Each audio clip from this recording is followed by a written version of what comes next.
Kelsea Ballerini, one of the biggest stars in country music. She picked up if you saw the show, Luke Bryan hosted the CMAs. She picked up 2 awards at the CMAs.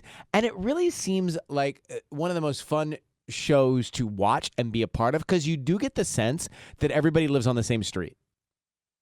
Like, I honestly think they all live on the same street. And Kelsea is joining us now. Hey, Kelsea, how are you? Hey, Ryan. Are we becoming best friends?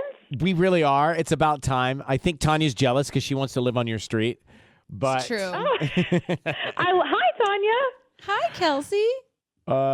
Hey, Kelsey, I wanted to tell you. So, as I mentioned to you when I spoke with you last, I was in Nashville the other day, where it is truly remarkable to see Nashville and everything. If you've never been, everything that's happening there right now, is booming. But Yeah. I had a chance to go out to dinner, and I went to this place in Germantown called St. Stephen and R.J. Cooper. I did all my research, and R.J. Cooper is like an award-winning, it's a very casual place, but he does great food.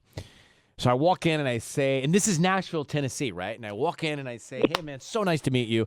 Thank you for the 5:30 reservation. We'll be out of your hair by 7:08. And he's like, that's great. And I said to him, look, I'm working. I really want to eat just basically plants and some fish. He goes, no problem. I got you. You trust me? See, I totally trust you. I just met you, R.J. Cooper, but I trust you. First plate, pork belly. Second plate, mashed potato, all butter. What do you expect? I know. I realized quickly just to concede and ride with it and go with it. But the food, Kelsea, in Nashville, oh my gosh. I know. So well, good. everything's smothered and covered, so it's hard to eat healthy. But yeah, Germantown's the foodie place, so you did well. So I found the right neighborhood. Good. Hey, Tanya, You next did. time You you're did. there, You nailed it. I'll send you my list. Thank you. Perfect. The CMAs, you've been a part of that show for a long time, picked up a couple of awards. We think that's the kind of award show. There are some award shows where it's unclear whether or not everybody likes everybody. We think in this one, everyone really does like everyone. It was really fun this year specifically because, we were back in the arena. There was an audience. And so it was really a lot of our first time seeing each other in almost a year and a half. Yeah. So there was extra kind of like high school reunion vibes going on this year, especially like commercial breaks. We're all sprinting up to each other. It's a good vibe. Hey, Tanya, I just also want to talk to Kelsea about the fact she's been a big Jonas Brothers fan for a long time. Yeah, and you came to a bunch of the shows, right? Yeah, you toured and sang with them. No, I think Tanya came to a couple of the shows, right? I did, but I love that you played back that video of you when you were younger about saying how much of a Jonas Brothers fan you were, and then you're opening for them, which is like so crazy cool. It's very full circle. I played that video every night on stage just to kind of remind myself. I think I was 13 in that video, and it was a submission for a meet and greet that I obviously did not win. But it's okay. I definitely did not get the short end of the stick. So it's a full circle, and I think when those things happen, I don't know. It's just like life's way of telling you you're at the right place at the right time and to keep going. I think it's so cool, though, because you were in that position trying to win access to a meet and greet, and now that's what people want with you. It's very trippy, but I really try to stay in touch with my fangirl.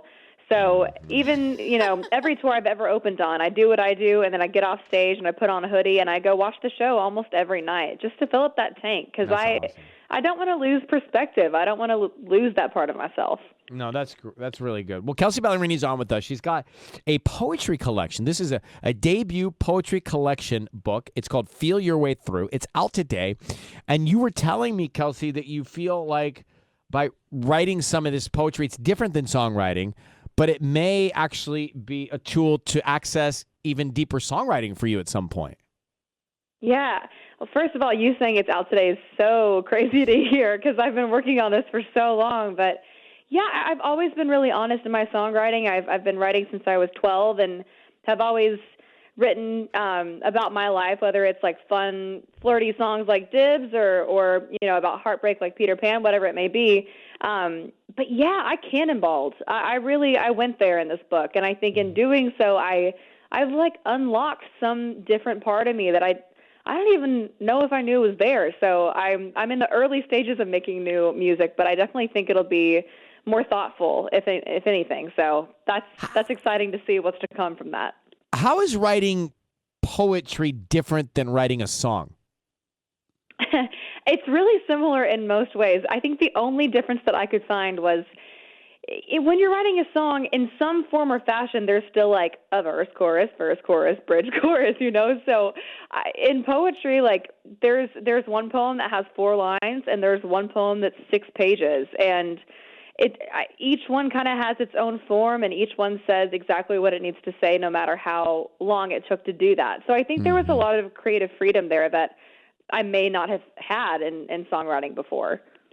Well, you got to check it out. It was her project over the last however long while we were not allowed to go do too many different things.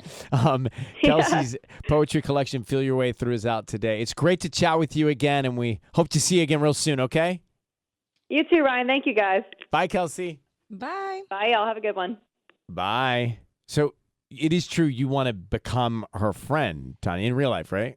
In real life, there's something about her when she's performing, and when they perform and then they talk to the audience, she's so genuine when she speaks, and you can feel like she really is just very humble and loving and just happy to be where she is. So were you there in Nashville over the weekend pretending to want to have dinner with my sister but trying to become Kelsea Ballerini's neighbor?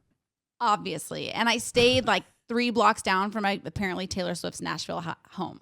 Did you guys do a photo shoot in the leaves, you and Robbie? Obviously. Okay. So many obvious things to point out here.